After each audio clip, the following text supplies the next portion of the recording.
റിലീസിന് ദിവസങ്ങൾ ബാക്കി നിൽക്കുമ്പോൾ തന്നെ ബോക്സ് ഓഫീസിൽ തരംഗം തീർത്തു കഴിഞ്ഞു മലയാളത്തിന്റെ വൺ ആൻഡ് ഓൺലി എമ്പുരാൻ.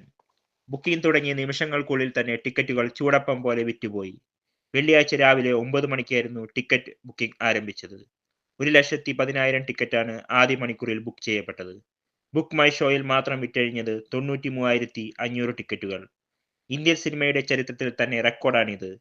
വിജയുടെ ലിയോയുടെയും അല്ലു അർജുൻ ചിത്രം പുഷ്പ ടുവിന്റെയും റെക്കോർഡാണ് ബുക്കിംഗ് തുടങ്ങി 1 മണിക്കൂറിനുള്ളിൽ എമ്പുരാൻ തകർത്തെറിഞ്ഞത്. റിലീസിന് ദിവസങ്ങൾ ബാക്കി നിൽക്കുമ്പോൾ ഏതാണ്ട് എല്ലാ ടിക്കറ്റുകളും ഇതിനോടകം തന്നെ തീർന്നു. ബുക്ക് മൈ ഷോ ഹാങ് ആകുന്ന സ്ഥിതി വരെ വന്നു. ഇന്നേ വരെ ഒരു മലയാള സിനിമയ്ക്ക് ലഭിക്കാത്ത സ്വീകാര്യത ഒരു 3 പാർട്ട് ഫ്രാഞ്ചൈസിന്റെ മിഡ് പാർട്ടാണ് എമ്പുരാൻ എന്നും മൂന്നാം ഭാഗം വരുമെന്നും തിരക്കഥാകൃത്ത് മുരളി ഗോപി പറഞ്ഞു കഴിഞ്ഞു. കണ്ടന്റാണ് കിങ് എന്ന് ആവർത്തിക്കുന്നു. ലൂസിഫർ ഒരു മഞ്ഞുമലയുടെ അറ്റം മാത്രമാണെന്നും അബ്രാം ഖുറേഷിയുടെ ലോകം ഏറെ വലുതാണെന്നുമെന്നുള്ള സൂചനകൾ ഒന്നാം ഭാഗം ഇറങ്ങിയപ്പോഴേ തന്നെ അണിയറ പ്രവർത്തകർ നൽകി കഴിഞ്ഞു. ബ്ലഡ് ബ്രദർഹുഡ് ബെട്രയൽ എന്ന ടാഗ് ലൈനോടെ ലൂസിഫർ എത്തിയപ്പോൾ പവർ ഗ്രീഡ് ആൻഡ് വെഞ്ചൻസ് എന്ന ടാഗാണ് എമ്പുരാന്.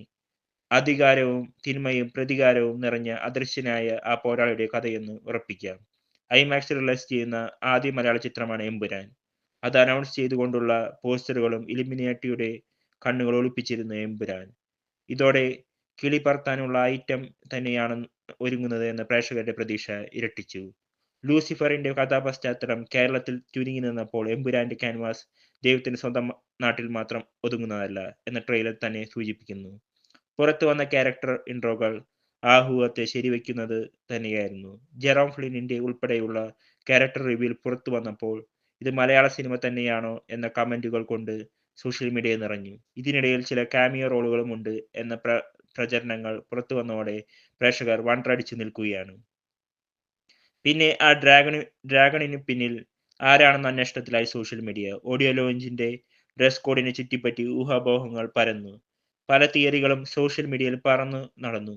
ഡ്രാഗൺ കുപ്പായം അണിഞ്ഞു നിൽക്കുന്നത് മലയാളത്തിലെ സൂപ്പർ താരങ്ങളിൽ തുടങ്ങി ടോളിവുഡും ബോളിവുഡും ഹോളിവുഡും കടന്ന് പല പേരുകളിലും എത്തി. മാഗ്നം ഓപ്പസ് എന്ന് പൃഥ്വിരാജ് തന്നെ വിശേഷിപ്പിക്കുമ്പോൾ ഇതിൽ സംഭവം ഇരിക്ക് എന്ന് തന്നെ നമുക്ക് ഉറപ്പിക്കാം.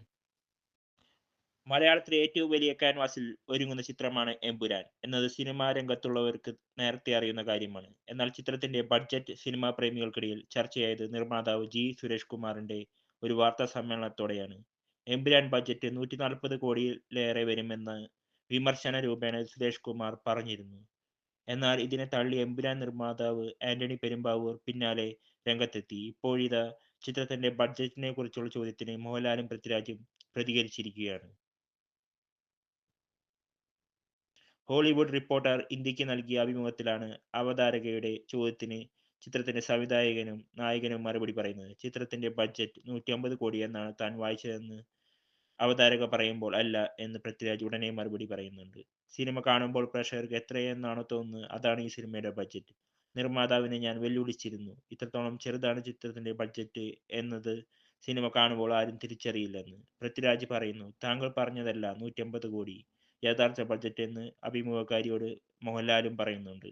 അതേസമയം ലൂസിഫർ ഫ്രാഞ്ചൈസിയിലെ അവസാന ചിത്രം വലിയ സ്കെയിലിൽ ചെയ്യണമെന്നാണ് തന്റെ ആഗ്രഹമെന്നും ഇതേ അഭിമുഖത്തിൽ പൃഥ്വിരാജ് പറയുന്നുണ്ട്. അതേസമയം അഡ്വാൻസ് ബുക്കിംഗിൽ ഇന്ത്യൻ സിനിമാ ലോകത്തെ തന്നെ ഞെട്ടിച്ചിരിക്കുകയാണ് എമ്പുരാൻ.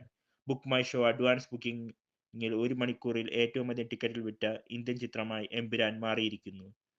കേരളത്തിൽ ആദ്യ ദിന ഷോകളുടെ ടിക്കറ്റുകൾ കിട്ടാനില്ലാത്ത സാഹചര്യമാണ്.